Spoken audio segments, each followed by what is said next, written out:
Namaste. In today's lecture, we will carry forward our discussion on the Shelterwood system that we left in the last lecture. So, this lecture is Shelterwood system part 2. Now, as you remember, in the last lecture we discussed that how do we define a Shelterwood system. A Shelterwood system is a system in which we leave the mother trees to shelter for the young ones. This is especially used in the case of those species that are shade loving, and in this case if we go through this flow chart, the concentration of felling and regeneration operations is there on part of the forest area, it is not there in the complete forest area.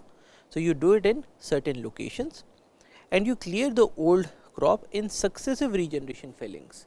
So, you do not clear the old crop in one area completely, you do it in part by part. So, that you are able to open up the canopy in a phased manner. So, that your seedlings are able to get light and at the same time they are also protected against very harsh light or against wind damage or damage by frost. So, this is how we define a Shelterwood system, and a Shelterwood system is further classified into 3 different categories. We have the uniform Shelterwood, in which you do the canopy clearing evenly over the compartment, or you can do it in scattered groups in the case of a group Shelterwood system, or you can do it in an irregular and gradual manner in the case of an irregular Shelterwood system. Now, Shelterwood system, these variations can be shown in this slide. So, in the case of a uniform Shelterwood system, the shelter trees are more or less uniformly distributed throughout the block. So, what we are saying here is that you have this block and you are leaving the Shelterwood trees more or less uniformly in the whole of the area. Or you could have a variation, that is the group Shelterwood, in which case the regeneration fellings are done in groups, either due to the presence of advanced growth or to reduce or to induce regeneration with area enlarged centrifugally around the gaps. So, what we are saying here is that in place of doing it regularly, what you do is that in your forest block, suppose you have an advanced growth here, you have an advanced growth here, and you do have an advanced growth here. So, in this case you begin by felling these areas in the first instance. So, in the first instance you will fell it here, in the second instance you will fell it in a centrifugal manner around these areas, in the third instance you will further increase your centrifugal areas and so on. So, this sort of a system will be known as a group Shelterwood, because you are doing the felling in certain groups. Or you can have a strip Shelterwood system, in which you are doing harvesting in uniformly spaced linear strips with new strips added progressively into the wind. So, what we are saying here is that in the case of a strip Shelterwood system, you do a felling here in the first instance, then you do a felling here in the second instance, then you do a felling here and so on. So, in this case the trees that are remaining on the left side, they are providing the shelter and you are doing the felling progressively into the wind direction. Or you can have an irregular Shelterwood system, in which there is a very long period between the initial cut and the final cut, which leads to an uneven aged crop, and this is something that we will look into greater detail in the next lecture. Or you can have a natural Shelterwood system, that is also known as an overstory removal or release cutting, in which case the overstory is removed to create open growing conditions. So, what do we mean by that? As we saw earlier, in the case of a forest, you have a canopy, but then there are some trees that go over the canopy and form an overstory. There are also some trees that form the understory, and then you have the forest floor. Now, a natural shelterwood system would preferentially remove the over canopy. So, this over canopy will be removed. So, in this case you are removing the over canopy or the overstory to create an open growing condition, but you are leaving the canopy trees to provide the shelter. So, that is a natural shelterwood. Then you can also have different combinations. You can use a group system together with a strip system, you can use a uniform system together with a group system, and so on. Now, when we are doing a felling operation in the case of a shelterwood system, we define a periodic block. Now, what is a periodic block? So, periodic block is defined as the part of the forest that is set aside to be regenerated or otherwise treated during a specific period. So, as we saw in the earlier lecture, we have preparatory felling, we have the seeding felling, we have the secondary felling, and we have the final felling. Now, those parts of the forest where we are doing one operation, say seeding felling. So, all those portions where we are doing the seeding felling at one particular point of time will be called as a periodic block.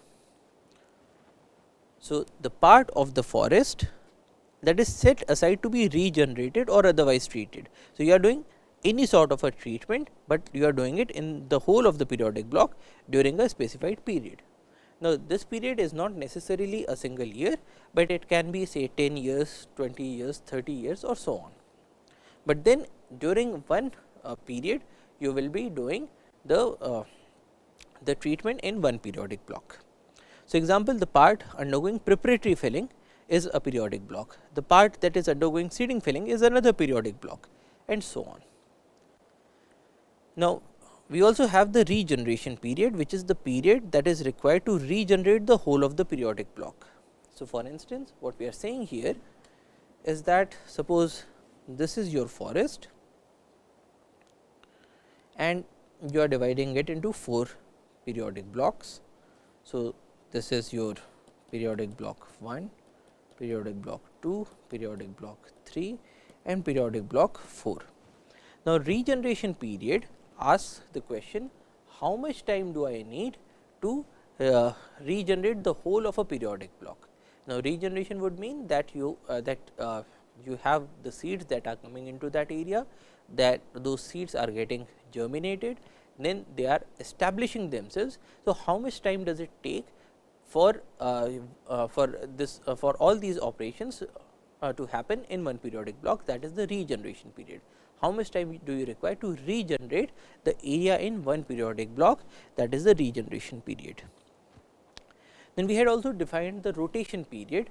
So, rotation period is the time that at which your tree is considered mature for felling. Now, the number of periodic blocks is given by the rotation period divided by the regeneration period. So, suppose the rotation period is 120 years. So, what we are saying by a rotation period is 120 years is that at the age of 120 years your tree is now fully developed, it has the maximum volume that you want to extract from this tree, it is completely mature, and so now it is economical to cut this tree and extract the timber out of it. So, we are saying that the rotation period is 120 years. So, it takes 120 years for this particular species at this particular site to attain maturity. And suppose the regeneration period is 30 years. So, in this case what we are saying is that if you work on an area for 30 years, then it will if you have worked on this area, then it will take 30 more years to regenerate this area. So, you had cut your trees in one periodic block, and now to regenerate this area for your seeds to become germinated and then established seedlings, it is now taking 30 years.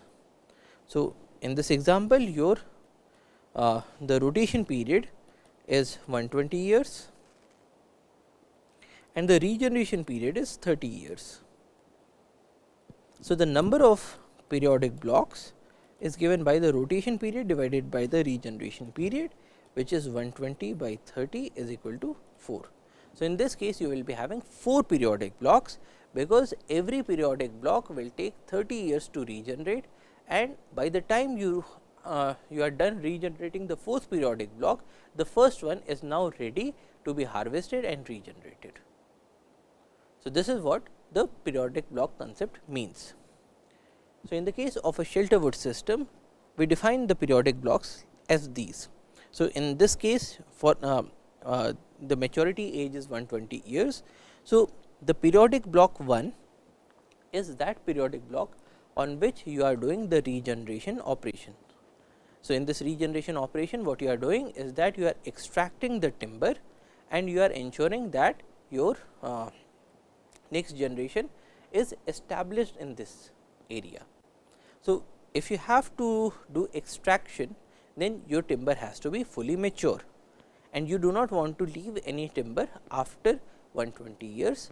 So, the PB1 in this case for a 30 years regeneration period will have those trees that are of the age of 90 to 120 years.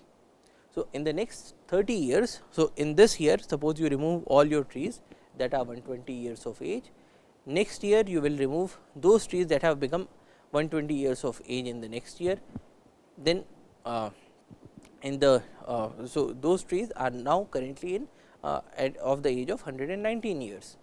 The year after that you will be removing some trees. So, those trees will be probably be having the age of 118 years now. So, all those trees that are in this age group of 90 to 120 years will form the periodic block 1. Now, in here it is important to emphasize that it is nearly impractical to find out the exact age of every tree and to cut only those trees that are 120 years of age, because in practicality what you will find is that there might be a tree that is 120 years of age, which is smaller than another tree which is say 100 years of age, and that is a larger tree. So, in the field situations you might remove those trees that are of a lesser age and leave out those trees that are of a greater age, but then overall what we are saying is that we will be working on those trees that are currently in the maturity age. So, that is between 90 and 120 years. Now, periodic block 2 will comprise of those trees that have the age of 60 to 90 years, periodic block 3 will have 30 to 60 years, and periodic block 4 will have 0 to 30 years. Now, how do these periodic blocks cycle? So, currently we have this area, the red area is PB1, which has the crop age of 90 to 120 years. Now, once you have harvested and you have regenerated this red area, what will it become? So, it will become the periodic block 4, because in the case of periodic block 1 you were having 90 to 120 years. Now, if you have cut these trees, you have regenerated this area. So, now in this area the trees of the next generation after 30 years will be having an age of 0 to 30 years, and so this area will become PB4. It will not become PB2, it will become PB4. And in the previous cycle where we had the trees of 60 to 90 years which were PB2 in that time, that will now become PB1. So, if you look at any particular area, this is how it will move. So, from PB1 it will become PB4, then it will become PB3, then it will become PB2, and then again it will become PB1 in the next cycle. So, essentially what we are seeing here is that these periodic blocks move as PB1 becoming PB4, becoming PB3, becoming PB2, and finally becoming PB1. So, this is how we are going to process these different periodic blocks. Now, we defined the number of periodic blocks as the rotation age divided by the regeneration age. Now, rotation age is easy to fix, that is the age of maturity. So, when you have trees that are of large enough size, they have large enough volume of timber inside it, that is the rotation period. How do we get to the regeneration period? So, the regeneration period depends on a number of factors. It depends on the frequency of seed years. Now, seed years, as we had seen earlier, if you have a species and you are plotting the number of seeds with time in years, then probably you have a species that is giving out large number of seeds in this year, and then for next 2 years it is not giving out a large number of seeds, then it is giving out another large quantity of seeds, then for another 2 years it does not give large number of seeds, and so on. So, in this case the seed year is coming as 1 in every 3 years, whereas you could be having another species where you have a large number of seeds in this year, then less number of seeds, then less number of seeds, then less number of seeds, then less number of seeds, and then a large number of seeds. So, in that case you will be having a curve like this.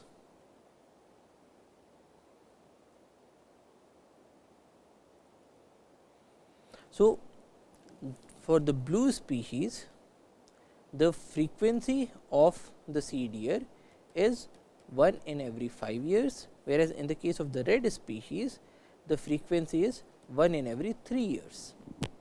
So, if you have a species at a particular site that is having a more frequent seed year, so in that case you will be having enough number of seeds more quickly, and in that case the regeneration will be faster. So, the regeneration period is dependent on the frequency of the seed years. It is also dependent on the light requirement of your seeds to germinate. Now, because in the case of a Shelterwood system, we have those species that are shade tolerant. So, we are providing them with a shelter, but then if this shelter reduces the amount of light, and if your species probably required a bit more amount of light, so it will take a bit more time to germinate and to become established. So, the light requirement also determines what is the regeneration period of this particular species at your particular site. It will also depend on the soil condition. So, suppose you have a soil that is very well drained, which is able to retain adequate amount of moisture, and that is full of nutrients. So, in that case your seedlings will become established faster, because they will be able to have a faster rate of growth, and they will be able to resist the adverse influences in a better manner, because they are getting sufficient amount of nutrition.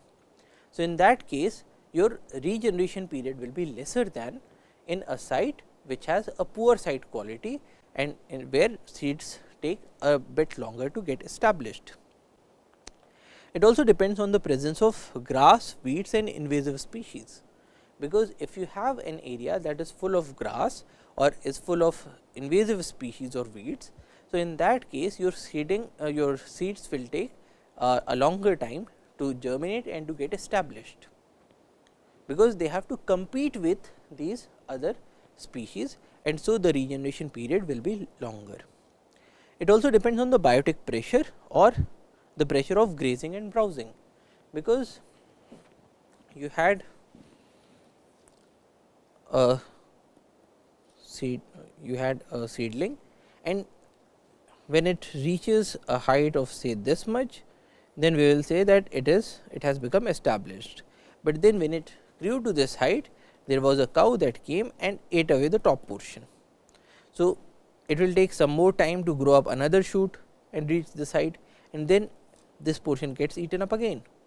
Then it will try to grow up another shoot, and so it will take a much longer period to become established. So, it will depend on whether it gets a chance to grow to the particular height to get established. So, if you have more amount of grazing and browsing, then you will take more amount of time to regenerate your area. So, the regeneration period depends on the biotic pressure as well.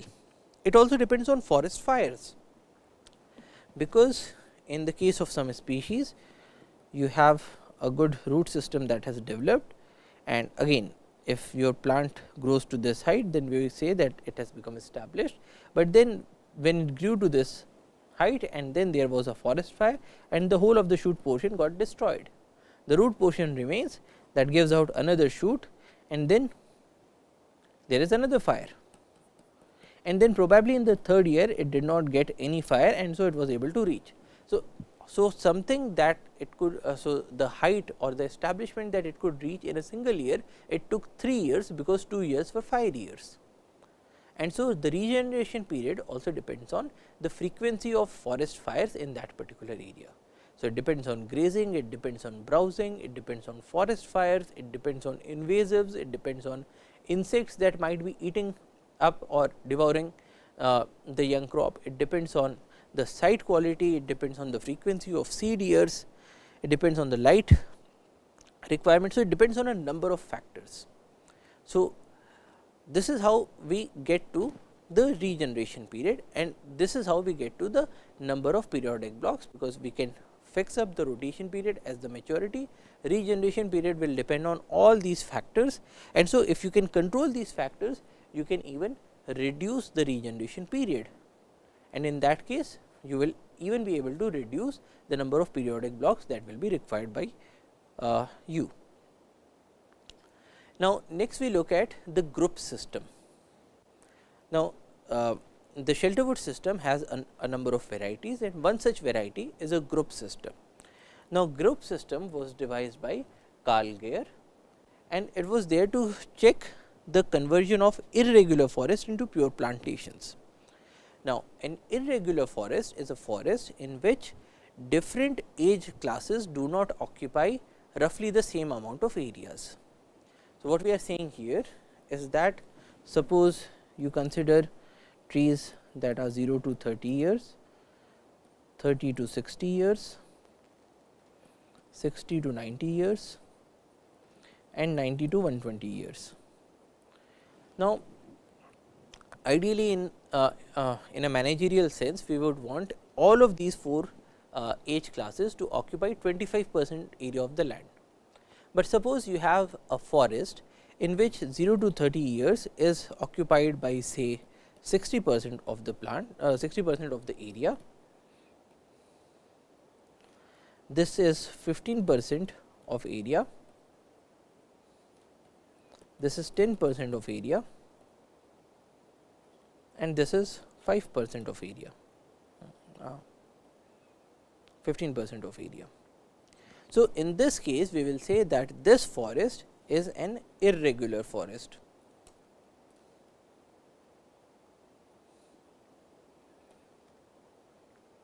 Because different age classes do not occupy the same amounts of area in this forest. Now, in the case of a clear felling system, when you clear up this whole forest, you convert it into a pure plantation and you have an even age class distribution. But then suppose you have a forest that is an irregular forest and you want to maintain it as an irregular forest, because you do not want to make a large number of changes into your system. So, that was the question that Carl Geyer was addressing. So, he devised the group system to check the conversion of irregular forest into pure plantations. So, in this case at the end of all the operations, you will still have the irregular forest. So, in the beginning suppose you had that 15% of the area was occupied by 90 to 120 years of age trees.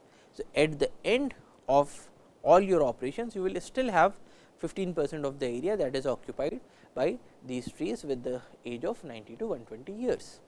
So, you maintain the forest in its natural condition, and that was the aim of the Shelterwood system.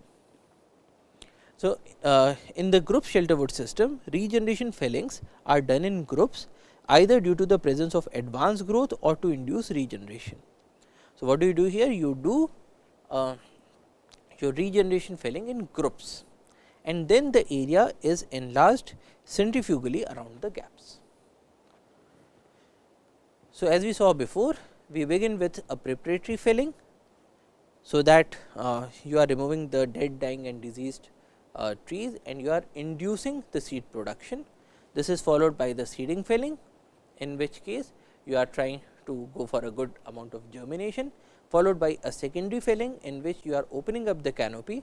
So, that your plants are able to get a bit more amount of light and are able to show the growth, followed by the final filling, in which you remove all the plants that are left of the previous generation. So, how does the gear system or the group system choose which areas do we begin with for the preparatory filling? So, the group system begins with the identification of advanced growth. So, suppose this is your complete forest and there are these 3 locations, because this is an irregular forest. So, here you are seeing that in these locations you are having trees that are of a larger age group. So, for instance, you have these 90 to 120 years age trees in these areas. So, you do the preparatory felling in this area, in these areas that are showing the advanced growth. So, for the next 30 years you are doing the preparatory felling in these areas, and the other areas you are not touching whatsoever. Now, at the end of your 30 years, what you do is that you do the seeding felling in these areas, and in the surrounding areas you move in a centrifugal pattern and you do the preparatory felling in the surrounding areas. So, what you have done now is that those areas that were having the advanced growth, you did the preparatory felling, and then in the next cycle you did the seeding felling, and in the surrounding areas now you have done the preparatory felling. Now, here again you will choose these surrounding areas looking at the age distribution of trees, and so the so these will not be concentric circles, but then the shape might differ. So, suppose in this area you have more number of trees, so it will look like this, but you are expanding it centrifugally. So, once you have done the seeding and the preparatory felling, next you are doing the secondary felling. So, these areas that initially showed the advanced growth, now they have moved to secondary felling. These areas have now moved to the seeding felling, and the surrounding areas have moved into the preparatory felling phase. And then you do the final felling in these areas. So, now at the end of your cycle, what you have is that in these 3 areas that had an advanced regeneration, at the end of all your operations, you still have advanced regeneration in these areas. So, in this way the structure or the spatial structure of the forest is maintained. So, in these areas you have all the 4 fellings that have been done. In these areas you have had 3 fellings, in these areas you have had 2 fellings, and in this pink area you have had only 1 felling. And this cycle would then continue, because these areas where you had your final fellings, now with the advanced regeneration, in the next cycle you will again do the preparatory felling in these areas. These areas where you were having the secondary felling, you will do the final fellings here. These areas with the seeding fellings, you will do the secondary fellings, and these pink areas where you did the preparatory felling would now move into the seeding felling. So, till perpetuity we can maintain the spatial structure of this forest while extracting timber out of it, and while ensuring that there is adequate amount of regeneration through the Shelterwood system. So, the group system provides a number of advantages. You begin with the use of advanced growth areas. So, because you are using the advanced growth areas, the regeneration period is now less, because you did your preparatory felling in those areas that were already showing some amount of advanced growth.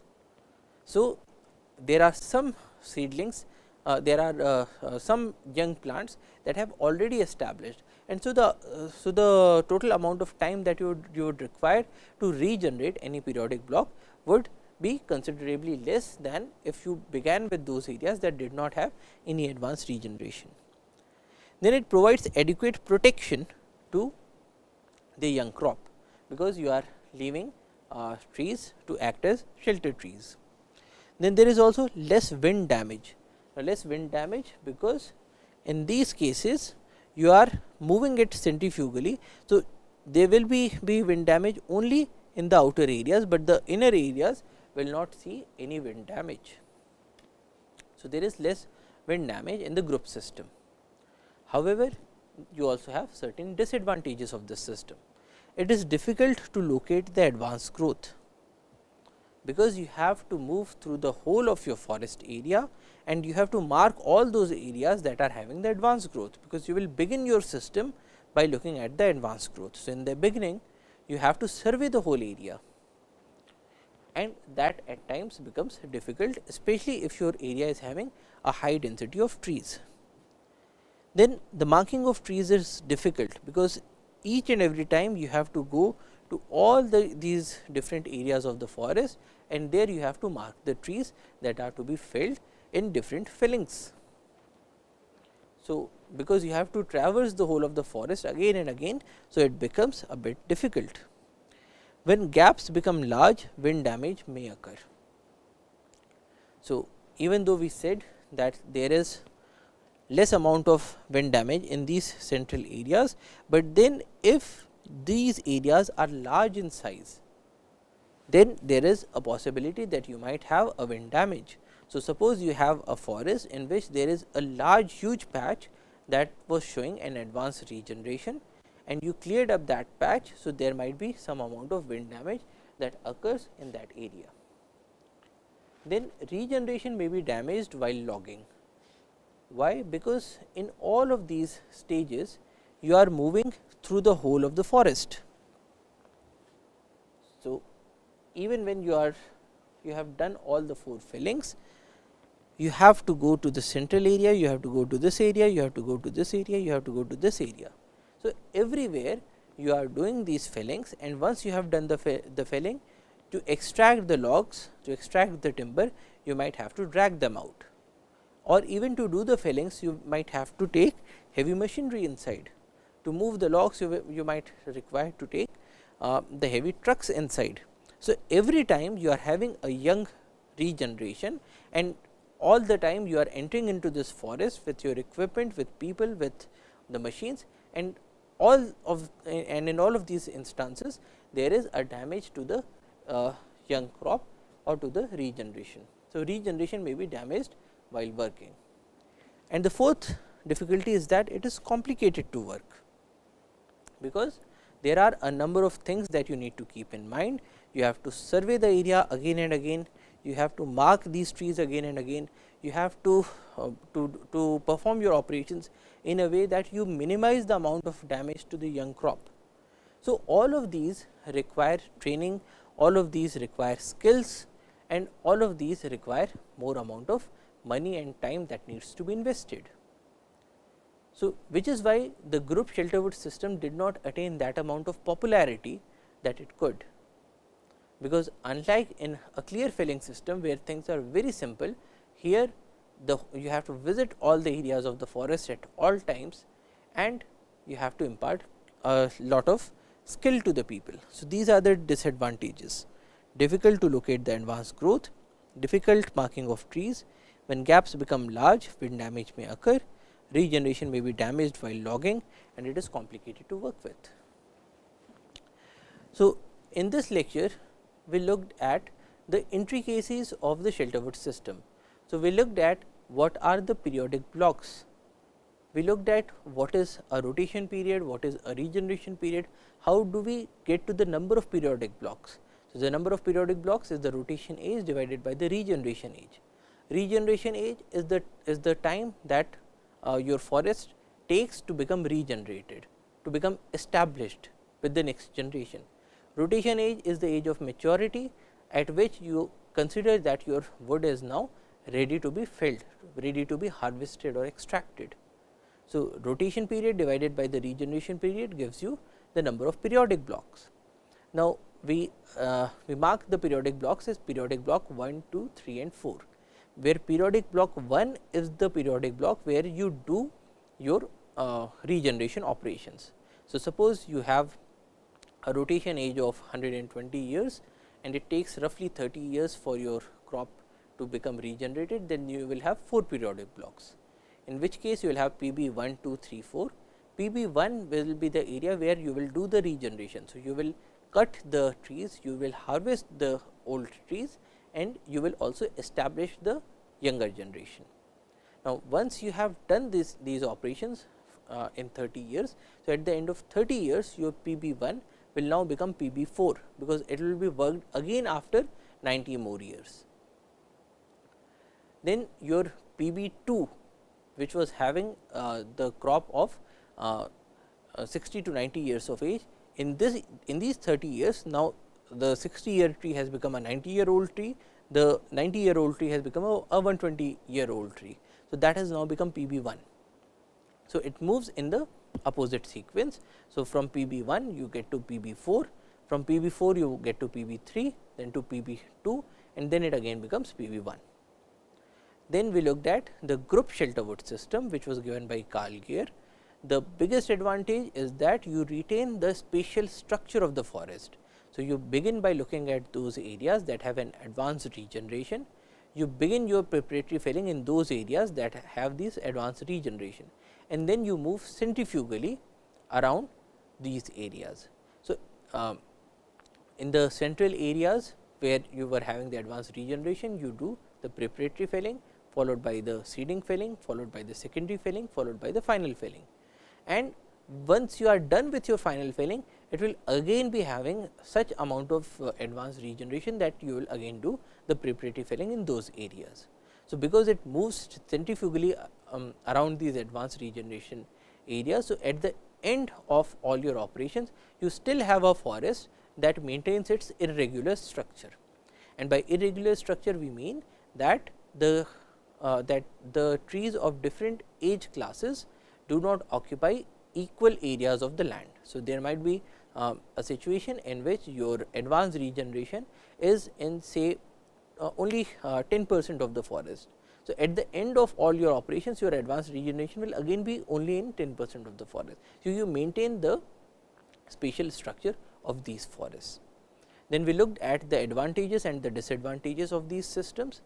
The advantages are mainly that your trees have adequate amount of protection, there is less amount of wind damage, but then the major disadvantage is that this system is a lot more complicated than say a clear felling system, and so you have to impart a large amount of training, skill, equipments to the people who are working your forest.